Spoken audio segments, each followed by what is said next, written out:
फरवरी 17, 2025 को भारत की 4th generation deep ocean submersible Matsya 6000 ने LT shipbuilding facility Kattupalli port, Chennai, Tamil Nadu, TN में सफलतापूर्वक वेट टेस्टिंग पूरी की। इसे National Institute of Ocean Technology, NIOT, Chennai द्वारा समुद्रयान परियोजना के तहत विकसित और परीक्षण किया गया था और इसे deep sea exploration and scientific research के लिए डिजाइन किया गया है।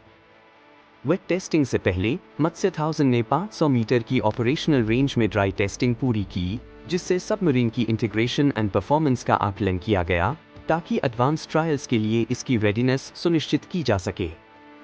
27 जनवरी से 12 फरवरी 2025 तक मत्स्य 1000 ने कट्टुपल्ली पोर्ट में 8 डाइव्स लगाए। 5 अनमैन्ड और 3 मैन ग्रुप्स के साथ परीक्षण किए गए। इन परीक्षणों में power control, buoyancy, stability, manoeuvrability, safety और functionality of its scientific instruments जैसे मेन परफॉर्मेंस पैरामीटर्स पर ध्यान केंद्रित किया गया। मत्स्य 6000 को 2.1 मीटर डायामीटर के स्फेरिकल ढांचे में 3 क्रू मेंबर्स को अकोमोडेट करने के लिए डिजाइन किया गया है। इसे गहरे समुद्र में तीव्र प्रेशर का सामना करने के लिए बनाया गया है, जिससे यह scientific research, exploration and industrial purposes उद्देश्यों में सहायक होगा। की फीचर्स हैं: a ballast system for control diving, सभी दिशाओं में गति के लिए थ्रस्टर, पावर सप्लाई के लिए battery bank, syntactic foam for buoyancy, navigation के लिए उन्नत नियंत्रण प्रणाली। इसमें कम्युनिकेशन सिस्टम्स भी शामिल हैं, जैसे an acoustic modem, under water telephone, very high frequency VHF for surface communication and global positioning system GPS।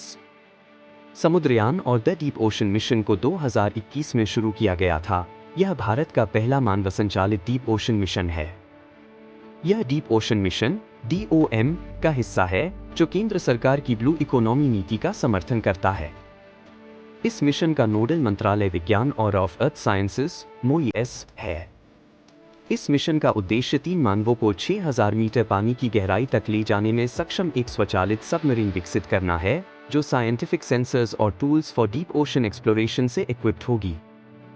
यह मिशन गहरे समुद्र संसाधनों का अध्ययन करने और को नुकसान पहुंचाए बिना बायोडायवर्सिटी असेसमेंट्स करने के लिए डिजाइन किया गया है। पनडुब्बी को विभिन्न साइंटिफिक सेंसर्स और उपकरणों से आउटफिटेड किया जाएगा और यह 12 घंटे के ऑपरेशनल एंड्योरेंस के साथ काम करेगी, जिसे आपातकालीन स्थिति में 96 घंटे तक बढ़ाया जा सकता है। About National Institute of Ocean Technology NIOT के बारे में। Director Balaji Ramakrishnan. Headquarters Chennai, Tamil Nadu. Year of establishment 1993।